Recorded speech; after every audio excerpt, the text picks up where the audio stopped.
ಶ್ರೀ ಗುರುಭ್ಯೋ ನಮಃ. ಫ್ರೆಂಡ್ಸ್, ಎಲ್ಲರಿಗೂ ನಮಸ್ಕಾರ. ಪ್ರೀತಿಯ ಮೀನರಾಶಿಯವರಿಗೆ ನಮ್ಮ ಚಾನಲ್ಗೆ ಹೃದಯಪೂರ್ವಕ ಸ್ವಾಗತ. ಮೀನರಾಶಿಯವರೇ, ನಿಮ್ಮ ಜೀವನ ಅಂದರೆ ದೇವರು ನಿಮಗೆ ಕೊಟ್ಟ ಅತ್ಯಂತ ಸೂಕ್ಷ್ಮ ಮನಸ್ಸಿನ ವರದಾನ. ನೀವು ಯಾರಿಗೂ ನೋವು ಕೊಡಬಾರದು ಅನ್ನುವ ತತ್ವದಲ್ಲಿ ಬದುಕಿರುವವರು. ನಿಮ್ಮ ಹೃದಯ ತುಂಬ ದೊಡ್ಡದು, ಆದರೆ ಅದೇ ಕಾರಣಕ್ಕೆ ನೀವು ಹೆಚ್ಚು ಗಾಯಗೊಂಡಿದ್ದೀರಾ. ನಿಮ್ಮ ಜೀವನದಲ್ಲಿ ಯಾರೇ ಬಂದರೂ ಅವರನ್ನು ನಿಮ್ಮವರಂತೆ ನೋಡಿಕೊಂಡಿದ್ದೀರಾ. ಅವರ ದುಃಖ ನಿಮ್ಮ ದುಃಖವಾಗಿ, ಅವರ ಸಂತೋಷ ನಿಮ್ಮ ಸಂತೋಷವಾಗಿ ಬದುಕಿದವರು ನೀವು.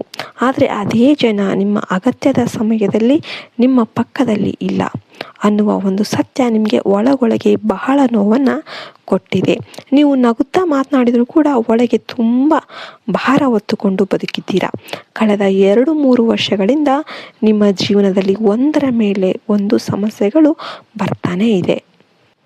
ಹಣಕಾಸಿನ ಸಮಸ್ಯೆ, ಕೆಲಸದ ಒತ್ತಡ, ಕುಟುಂಬದ ಜವಾಬ್ದಾರಿ, ಸಂಬಂಧಗಳ ಅಸಮಾಧಾನ, ನಿದ್ದೆ ಇಲ್ಲದ ರಾತ್ರಿಗಳು, ಏಕಾಂತದಲ್ಲಿ ಸುರಿದ ಕಣ್ಣೀರು ಇವೆಲ್ಲವೂ ನಿಮ್ಮ ಜೀವನದ ಭಾಗವಾಗಿ ಹೋಗಿತ್ತು. ಆದರೆ ದೇವರು ನಿಮ್ಮ ಸಹನೆಯನ್ನು ತುಂಬ ದಿನಗಳಿಂದ ಪರೀಕ್ಷೆ ಮಾಡ್ತಿದ್ದಾರೆ ಅನ್ನೋದನ್ನು ಈಗ ನೀವು ಅರ್ಥ ಮಾಡಿಕೊಳ್ಳಲೇಬೇಕು. ಯಾಕೆಂದರೆ ಈ ಪರೀಕ್ಷೆಯ ಕೊನೆಯ ಹಂತಕ್ಕೆ ನೀವು ಬಂದಿದ್ದೀರಾ. 2026ನೇ ವರ್ಷ ಮೀನರಾಶಿಯವರಿಗೆ ನೋವಿನಿಂದ ಹೊರತರುವ ವರ್ಷದಂತೆ ಶುರುವಾಗ್ತಾ ಇದೆ.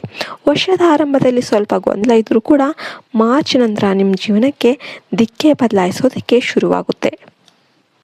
ವಿಶೇಷವಾಗಿ ನೀವು ಯಾವ ಕೆಲಸ ಮಾಡಿದರೂ ಫಲ ಅನ್ನೋದು ಸಿಗೋದಿಲ್ಲ ಅನ್ನುವ ಒಂದು ಭಾವನೆ ನಿಮಗೆ ಇದ್ದಿರ್ಬೋದು. ಆದರೆ ಅದು ನಿಮ್ಮ ತಪ್ಪಲ್ಲ, ಕಾಲದ ದೋಷ. ಈ ಕಾಲ ದೋಷ ಈಗ ನಿಧಾನವಾಗಿ ದೂರ ಆಗ್ತಾ ಇದೆ.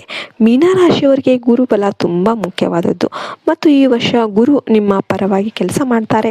ಅದರಿಂದಾಗಿ ನೀವು ಮಾಡುವ ಪ್ರಯತ್ನಗಳು ವ್ಯರ್ಥ ಆಗೋದಿಲ್ಲ.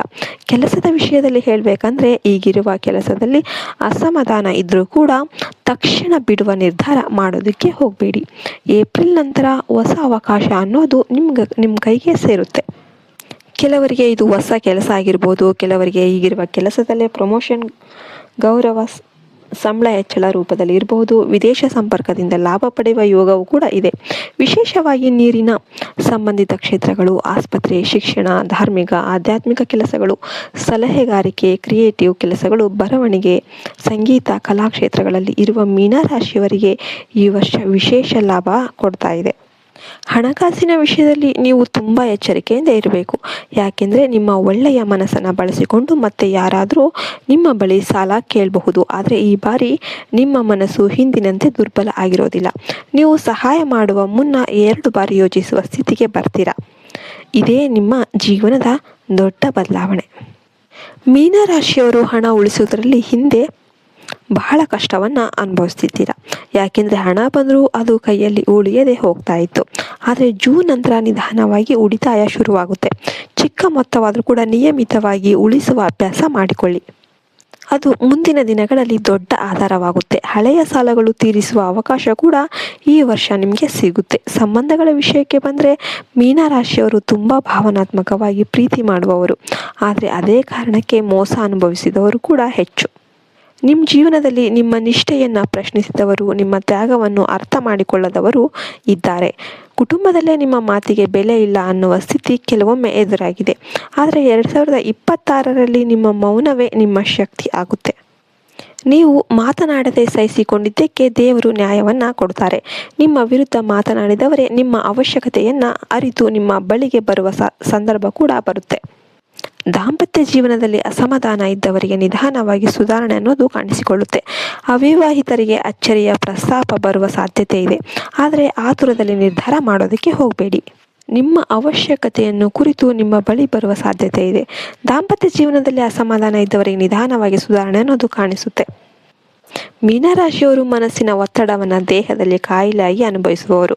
ನಿದ್ರಾ ಸಮಸ್ಯೆ, ಕಣ್ಣು ನೋವು, ಹೊಟ್ಟೆ ಸಮಸ್ಯೆ, ಮೈಗ್ರೇನ್ ಇವುಗಳಿಗೆ ಹೆಚ್ಚು ಗಮನ ಕೊಡಿ. ನಿರ್ಲಕ್ಷ್ಯ ಮಾಡಿದರೆ ಚಿಕ್ಕ ಸಮಸ್ಯೆ ದೊಡ್ಡದಾಗಬಹುದು. ಪ್ರತಿದಿನ ಕನಿಷ್ಠ 10 ನಿಮಿಷ ಧ್ಯಾನವನ್ನು ಮಾಡಿ. ಮನೆಯಲ್ಲಿ ತುಳಸಿ ಗಿಡಕ್ಕೆ ನೀರು ಹಾಕಿ ಒಂದು ದೀಪ ಬೆಳಗಿಸಿದ್ರಿಂದ ನಿಮ್ಮ ಜೀವನದಲ್ಲಿನ ನಕಾರಾತ್ಮಕತೆ ಎಲ್ಲವೂ ಹರಿದು ಹೋಗುತ್ತೆ. ಪರಿಹಾರದ ಬಗ್ಗೆ ಹೇಳಬೇಕಂದ್ರೆ, ಪ್ರತಿ ಗುರುವಾರ ಸ್ನಾನದ ನಂತರ ಹಳದಿ ಬಣ್ಣದ ವಸ್ತ್ರವನ್ನು ಧರಿಸಿ ಓಂ ನಮೋ ನಾರಾಯಣಾಯ ನಮಃ ಅಂತ ಕನಿಷ್ಠ 11 ಬಾರಿ ಜಪಿಸಿ. ವಿಷ್ಣು ಸಹಸ್ರನಾಮ ಹೇಳಿದರೆ ತುಂಬಾ ಒಳ್ಳೆಯದು. ನಿಮಗೆಲ್ಲ ಈ ವಿಡಿಯೋ ಇಷ್ಟ ಆಯಿತು ಅಂತ ನಾನು ಭಾವಿಸ್ತೇನೆ. ಇಷ್ಟ ಆದರೆ ಲೈಕ್ ಮಾಡಿ, ಶೇರ್ ಮಾಡಿ, ಸಬ್ಸ್ಕ್ರೈಬ್ ಮಾಡಿ. ಜೈ ಹಿಂದ್, ಜೈ ಭಾರತ್ ಮಾತೆ. ಎಲ್ಲರೂ ಕೂಡ ಜೈ ಶ್ರೀರಾಮ್ ಅಂತ ಕಮೆಂಟ್ ಮಾಡಿ. ಜೈ ಹಿಂದ್, ಜೈ ಭಾರತ್ ಮಾತೆ. ಹರಿ ಓಂ ತತ್ಸತ್. ಸರ್ವೇ ಜನ ಸುಖಿನೋ ಭವಂತು.